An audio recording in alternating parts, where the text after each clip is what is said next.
Hey there, welcome to the Total Bitcoin Show, Total Connector Show. My name is Keyvan. Today is February 6th, 2020.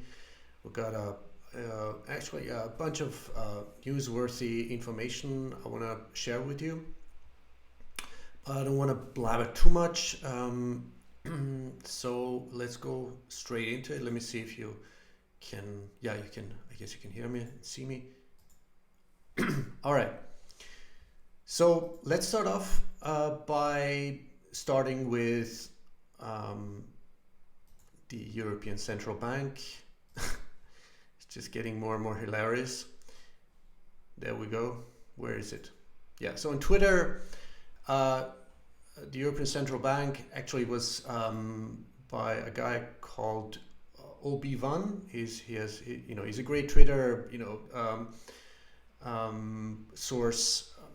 He's really succinct in his messages. So he wrote to the tweet of European Central Bank, sort of the statement of Lagarde, new president of the European Central Bank. They're saying officially, this is like their official Twitter handle, we aim to learn directly from civil society and the people what matters most to them, be that rising rents and house prices, job uncertainty or climate change, and to assess how we can best take those concerns into account within the limits of our mandate. Now, we gotta understand that European Central Bank, or bureaucrats, technocrats, politicians, and especially this monstrous institution of the European Central Bank that is totally isolated from anything else and untouchable. Uses a dialectic language and dialectic or Hegelian dialectic language. So, so to make it short, the European Central Bank and any other central bank and the central bank of all central banks, the Bank for International Settlements, they are the power. They're the source of power, of determining from the root on, the interest rates, the printing of the money, the framework for the fractional reserve banking, and creating money out of thin air. And so what I wrote is my tweet was political, nothing. I changed. I wrote a lot of articles especially on the Bank of International Settlements, on the central banks. And you can check it out on medium.com/@Keyvan. And all founded and based on hardcore investigative journalism and facts and resources and research, such as from literature and documents. So so I wrote political untouchability, legal unaccountability, and criminal immunity of all bureaucrats, technocrats, agents, and of course politicians, and all puppets of the true secret owners and controllers of the central banks, starting with the Bank of International Settlements, which is the central bank of all central banks, beyond our imagination or any other ethical and sane human being, of imagination, comprehension. And now it's in your face. Now it's in our face.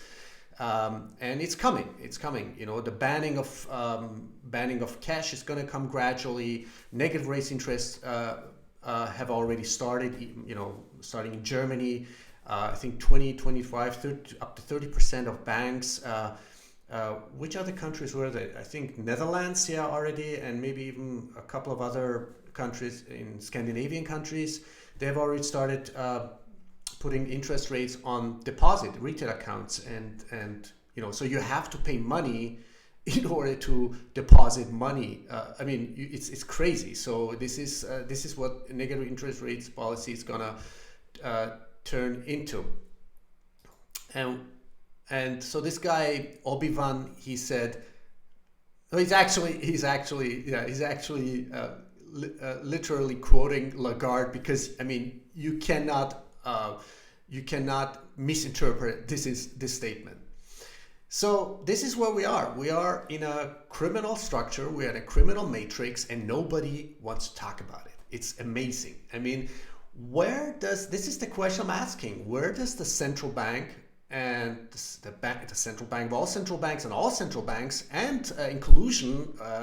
I mean, I know this word conspiracy is not, it's like taboo and woo-woo and, oh, conspiracy. I mean, what does it mean, conspiracy? It's like you, me, and a third person, or, at least two or three more entities or people come together and they conspire. And this is what it means. But they don't even have to conspire now, because they have just, they're a bunch of self-elected, self-appointed idiots that that have for more than 100 years now been enslaving humanity, and they're totally untouchable. I mean, look into statutes and treaties and the state within the state, like the Vatican, or it's like the Bank of International Settlements. They're in a state within the state of Switzerland. Yeah, it's their own territory. They're totally and there's no like sign, the billboard or anything. It's like totally secret and obfuscated. They come together every 2 or 3 months, have a beautiful gourmet dinner, drink wine, and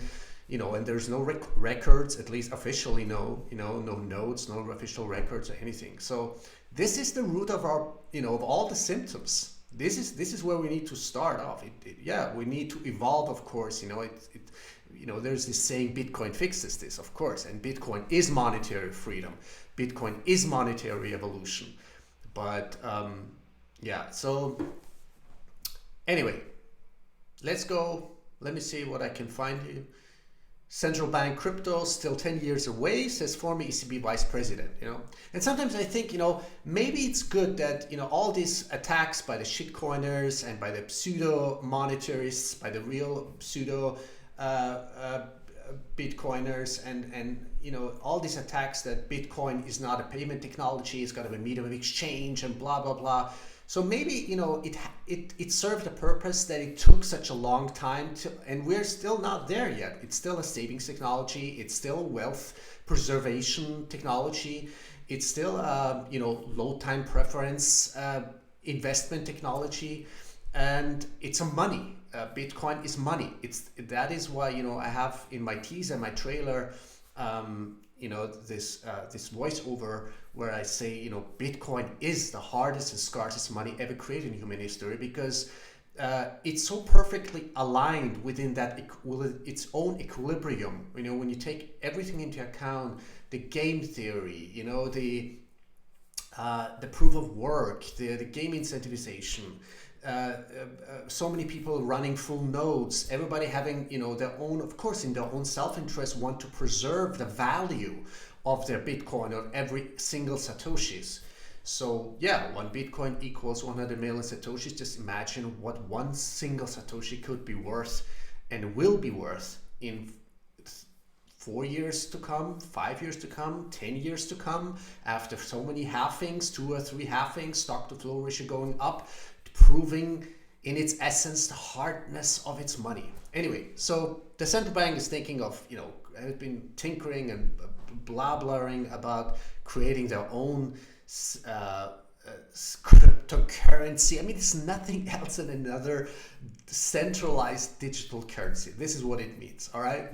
It's a central bank digital currency. I mean, we already have a digital currency. It just, once they abolish cash and every physical coin you hold in your hands, and every and it's all fit and it's all digital, then the central banks and the government's gonna have a totally pure digital centralized currency, and this is what they're up to.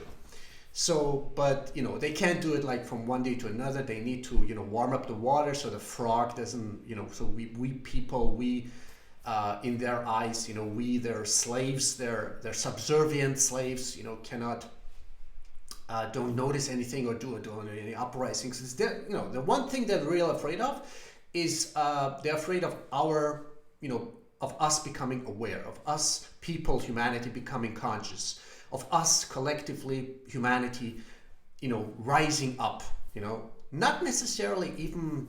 Maybe even not really, all these Occupy and demonstrations and protests and revolutions. Forget that. Fuck that shit. We don't have time for that shit, all right? This phase, this era has gone. We passed that. We missed that. So now it's time to build new structures. This Buckminster, Fuller Buckminster said, I'm paraphrasing him again, but he said sort of, it's a waste of energy. It's a waste of energy and time and resources to fight the old established system and the structures. Instead, we should build new structures, new evolutionary rooted structures. I'm just paraphrasing him, but that's what he meant, And by building new structures, new architectures, new foundations, the old structures become obsolete automatically, by default, by itself, gradually, whatever, suddenly, unexpectedly. So they're going to shoot themselves into their own foot, all right? The central banks, the governments.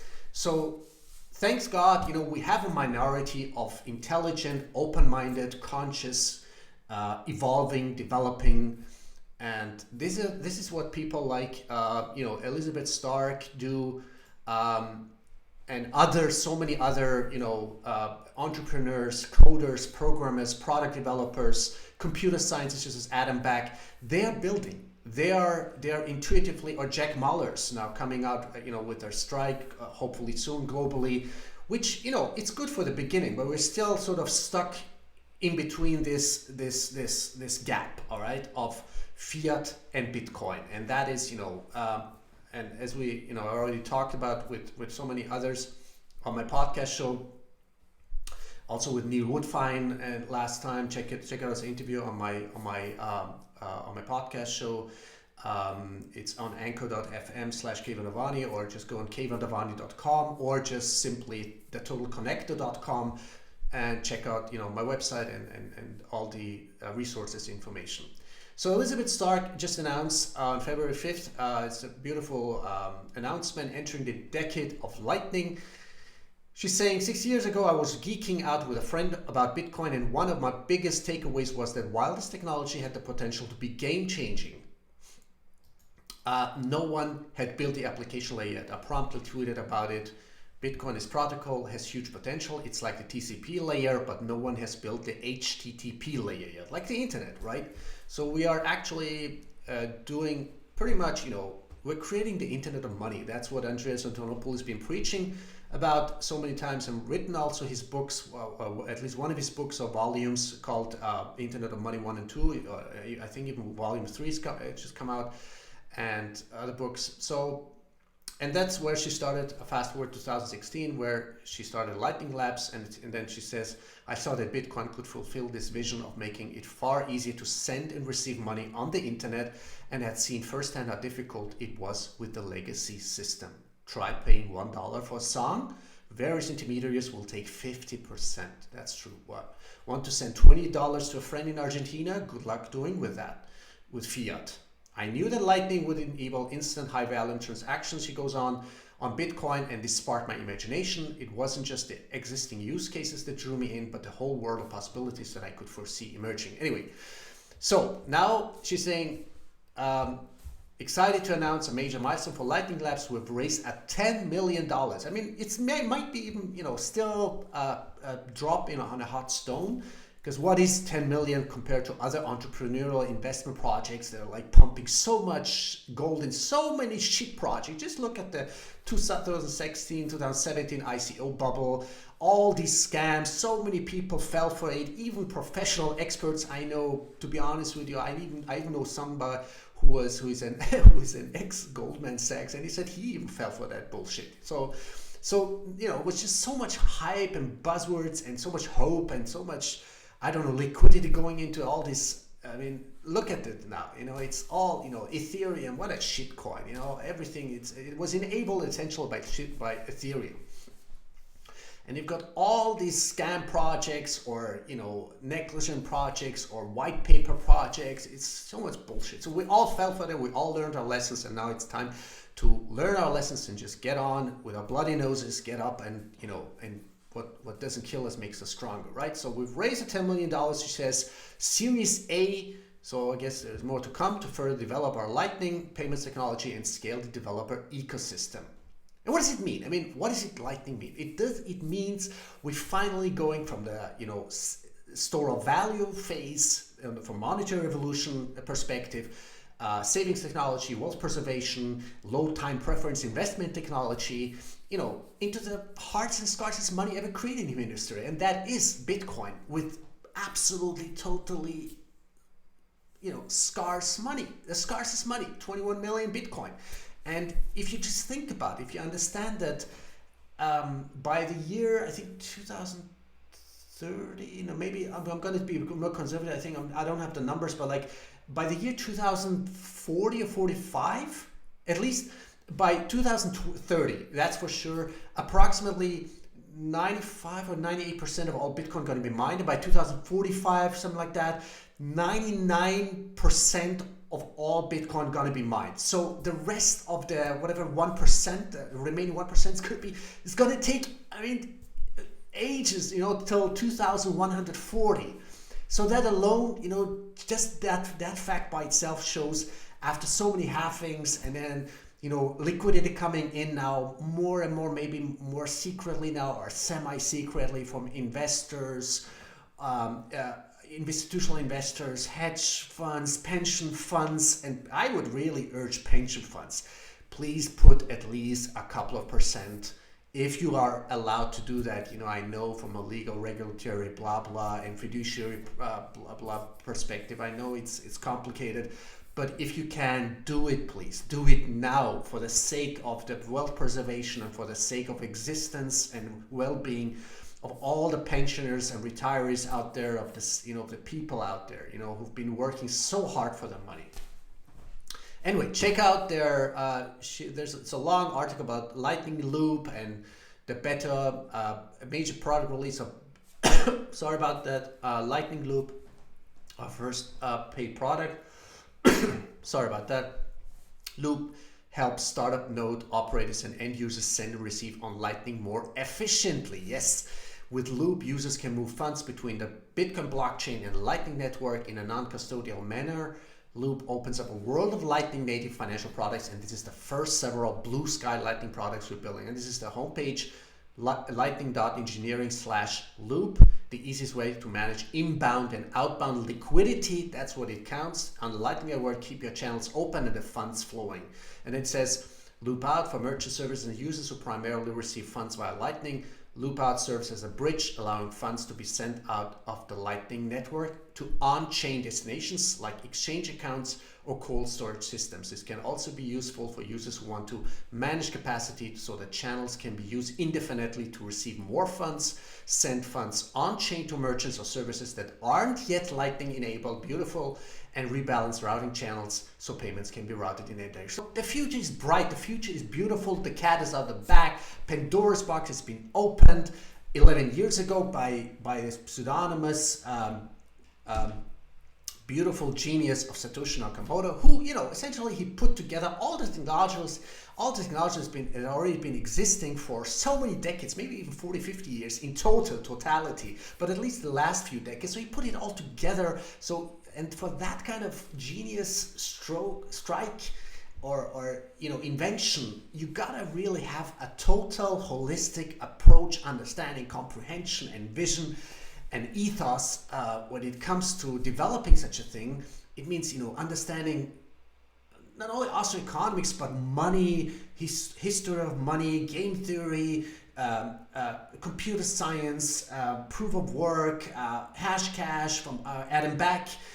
It's just so many. I'm not a techie, so there are probably people like you out there who can explain this much better. So yeah, it's just so many possibilities. Services that pay users via Lightning, content creation, rewards program, microwork. So it means more and more decentralization. It means more and more censorship resistance. It means more and more freedom. It means more and more borderless. It means finally, a new architecture, a new foundation, a new ground, a new healthy, fertile soil that is not toxic, that is not criminal, that is not enslaving, that is giving us back our freedom, our prosperity, our joy, our pleasure, our freedom to evolve, to develop, to bring out all these technologies that are either in plain sight, or they're hidden, or seized and confiscated in the name of national security. At least 5,000 of patents in the United States. And we'll talk about technologies that are coming, then will come out because of the structure of the monetary structure. Store of value, medium of exchange, payment technologies, unit of account, and then the whole total ecosystem surrounding everything. So, all right, that's about it. I'm gonna end my. I should have have a talk today. Maybe I mix up the time today, or a tip. Thibaut Maréchal. Maybe he's gonna catch up. He works at Knox Custody, which is, by the way, I think also a very ethical company. They've really thought it through. You should definitely check out Tip's Twitter handle, Tip, and THIBM _ is his Twitter handle, and check out his Twitter posts, his Twitter thread on Knox Custody. What was the thinking process behind Knox Custody, about custody, multi-sig, whatever, insurance, security, and convenience, the trade-offs, and everything else. So, when I understand and comprehend, and when I not only believe but in trust in a product, in a service, in a technology, in the managers or CEOs and the developers behind it and the whole team behind it, then I can with all my heart and soul really promote it and advertise for it. And please, if you're an ethical sponsor out there, Bitcoin sponsors, please get back to me, hello@thetotalconnector.com, and write to me, because I want to deliver more highest quality either video and or podcast interviews, series, reports, whatever, documentaries I want to do. But I need to have money, resources, with a Bitcoin and or fiat in order to go to these events. So thanks again